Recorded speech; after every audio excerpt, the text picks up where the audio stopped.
बिस्मिल्लाहिर्रहमानिर्रहीम। मैं हूं मलिक मोहम्मद अली, प्रोग्राम बात से बात मलिक मोहम्मद अली के साथ। हुकूमत पाकिस्तान का IMF के साथ स्टाफ लेवल का मुआहदा हो गया। यह मुआहदा पाकिस्तान की आवाम की कुर्बानी से हुआ है। इस महंगाई में जिसका सबब IMF के साथ मुआहदे हैं, IMF की शराइत कुलीदी किरदार अदा कर रही हैं। बहरहाल मुआहदा हो गया, हुकूमत को मुबारक हो, शादियाने बजाए जा रहे हैं, लेकिन कौम के अंदर एक सोग का समा है। जो बिजली के बिल भी अदा नहीं कर सकते, गैस के बिल अदा नहीं कर सकते। आज के इस प्रोग्राम में इस मौजू पर हम बात करेंगे। और प्यारे दोस्तों, जिन दोस्तों ने अभी तक हमारे चैनल को सब्सक्राइब नहीं किया, प्राय मेहरबानी वो हमारे चैनल को सब्सक्राइब भी करें, लाइक भी करें, शेयर भी करें और हमारी वीडियो को आखिर तक जरूर देखा करें। शुक्रिया। और हम बात कर रहे हैं हुकूमत पाकिस्तान का IMF के साथ स्टाफ लेवल का मुआहदा हो गया है, जो IMF के एग्जीक्यूटिव बोर्ड की ज़ेर निगरानी होगा। और इस शराइत में वो शामिल है कि इसकी निगरानी एग्जीक्यूटिव बोर्ड करेगा। बहरहाल आवाम ने जो कुर्बानी दी है, आवाम से जो कुर्बानी ली गई है, ये कभी नहीं बुलाई जा सकती।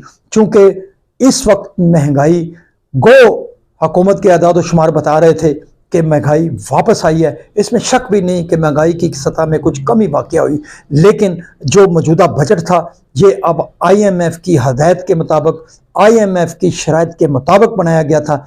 इसलिए महंगाई अब मज़ीद ऊपर जाएगी, चूँकि 1 जुलाई के बाद ना सिर्फ बिजली की कीमतों में 2-3 बार इजाफा हो चुका है, इसके साथ साथ गैस की कीमतें भी बहुत ज़्यादा हो चुकी हैं, बल्कि जो टैक्सेस थे उनकी भी बड़ी ज़्यादा भरमार की गई है।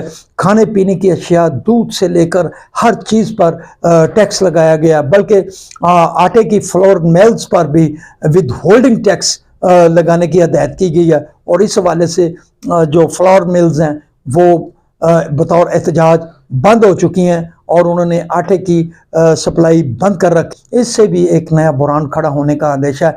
बहरहाल पाकिस्तानी कौम ने मुसलसल जो कुर्बानी 75 साल से दे रही है, अब लग रहा है कि अब कौम की जो कुर्बानी है वो उससे भी ज़्यादा है। क्योंकि अब तारीख़ में पहली मरतबा ज़राई इनकम टैक्स, मालिये वगैरह तो किसान पहले अदा कर रहे थे, लेकिन अब फसलात पर भी किसान को टैक्स अदा करना पड़ेगा।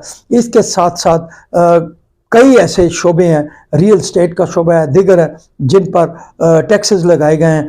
बहरहाल टैक्सेस जो लोग बड़े कारोबारी तबके हैं जो अरबों रुपए कमाते हैं, उन पर टैक्स लगना कोई अचंभे की बात नहीं, लेकिन उन टैक्सेस की जद में आम गरीब आदमी आ रहा है। अब की सूरत हाल तो ये है कि आवाम के पास बिजली के बिल अदा करने के लिए पैसे नहीं थे, सुई गैस के बिल अदा करने के लिए पैसे नहीं थे। अब जब जुलाई का बिल अगस्त में आएगा तो आवाम की मज़ीद चीखें निकल जाएंगी।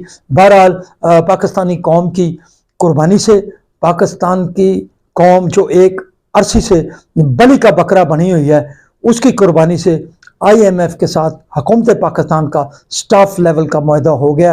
हुकूमत इस बारे में खुशी का इजहार कर रही है। इस बारे में हम समझते हैं कि मौजूदा हुकूमत का भी कसूर जहाँ तक मुमकिन है, लेकिन जितनी भी साबका हुकूमतें थी उन सब हुकूमतों की खराबियों की वजह से, मुआशी प्लान ना होने की वजह से ये मसाइल सामना करना पड़ा। हमारा पड़ोसी मुल्क भारत जब 90 की दहाई में हिंदुस्तान के अंदर बहुत सारा बहरान आया, तो उस वक्त के जो वज़ीर ख़जाना थे मनमोहन सिंह, जो बाद में वज़ीर आज़म भी बने हिंदुस्तान के, उसने एक ऐसी पॉलिसी वज़ा की और आज हिंदुस्तान जो बड़के मार रहा है और मोदी जो शेर बना हुआ है, उसको क्या पता कि ये मनमोहन सिंह की ऐसी एक पॉलिसी थी जिसकी वजह से हिंदुस्तान मुआशी तौर पर बेहतर हो गया। बहरहाल अब पाकिस्तान के अंदर भी ऐसी ही किसी जदोजहद की ज़रूरत है कि पाकिस्तान के अंदर ऐसी मुआशी पॉलिसी वज़ा की जाए जो पाकिस्तान को इन मुआशी मुश्किलात को हल कर सके। हम समझते हैं कि मौजूदा मुआशी सूरत हाल को बेहतर बनाने में भी हमारी अफवाज पाकिस्तान के कमांडर का बहुत बड़ा रोल है, चूँकि उन्होंने मईशत के बहाली के सिलसिले में बहुत ज़्यादा मेहनत की और उस मेहनत का नतीजा है कि पाकिस्तान बड़े सारे मुआशी चैलेंज से नबर आजमा है, वरना आज शायद ये جو ڈالر ہے وہ 400 کی حد بھی کراس کر جاتا۔ بہرحال ہم سمجھتے ہیں کہ ان معاشی مشکلات سے نپٹنے کے لیے تمام سیاسی جماعتوں کو بھی اپنا کردار ادا کرنا ہے۔ حکومت جو بھی ہو، حکومت کسی کی بھی ہو، لیکن کم سے کم معاشی ایجنڈے پر ان سب کو اکٹھا ہونا پڑے گا، پھر ہی اس مشکلات سے باہر نکل جائیں گے۔ 2013 سے 18 کے درمیان جب میاں محمد نواز شریف کی حکومت تھی تو اس میں IMF کو خیر باد کیا دیا گیا تھا۔ IMF کو پاکستان سے کی حکومت نے IMF سے چھٹکارا حاصل کر لیا تھا، لیکن جب بانی تحریک انصاف کی حکومت آئی تو پھر IMF کی ضرورت بنی، اور نئے سرے سے IMF کا تحفہ وہ تحریک انصاف کی بدولت آیا۔ بہرحال اب دونوں جماعتیں یا جتنی بھی جماعتیں ایک دوسرے کو لتاڑنے میں لگی رہتی ہیں، لیکن IMF کے حوالے سے یہ تمام جماعتیں ہم میں لگی ہیں۔ سلام پاکستان، سلام اوورسیز، اللہ حافظ۔